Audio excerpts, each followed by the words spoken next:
Hello friends, मी अश्विनी प्रज्वल तुम्हा सर्वांचं आपल्या यूट्यूब चॅनलवर स्वागत करते. तुमच्या घरी कधी ना कधी तरी दूध फुटलं असेल. तुमच्याकडे काय म्हणतात? आम्ही तर फुटलं म्हणतो, कुणी फाटलं म्हणतं, कुणी खराब झालं म्हणतं.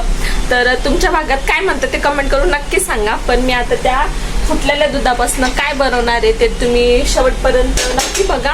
आणि हो, आपल्या चॅनलला सबस्क्राईब करा, व्हिडिओला लाईक करा, शेअर करा आणि हो, कमेंट करायला मुळीच विसरू नका.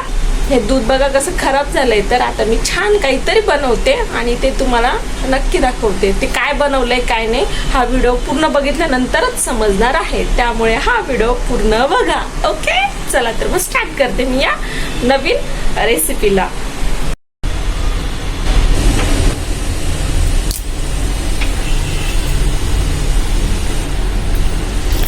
वेलची आणि थोडीशी साखर मिक्स केली ना की लवकर वेलची बारीक होते. त्यामुळे थोडीशी मी साखर मिक्स करते.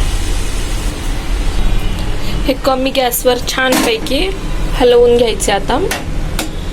आणि आपल्या आवडीप्रमाणे आपल्याला गोड कसं लागतं त्याप्रमाणे साखर मिक्स करायची आहे.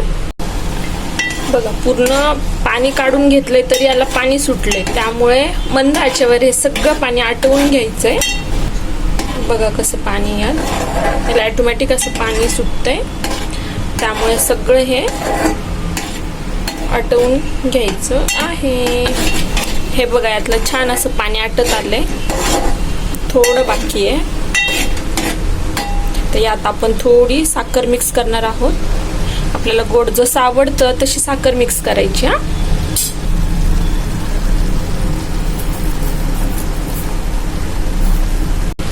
हे बघा, ही थोडीशी वेलची पूड घेतली आहे मी. यात साखर मिक्स असल्यामुळे जास्त वाटतेय, पण ही थोडीच आहे. हे बघा, हा माझ्याकडनं थोडासा दूध मसाला आहे. हा मिक्स केला ना तर खूप छान टेस्ट येते. तुमच्याकडे असेल ना तर नक्की यूज करा.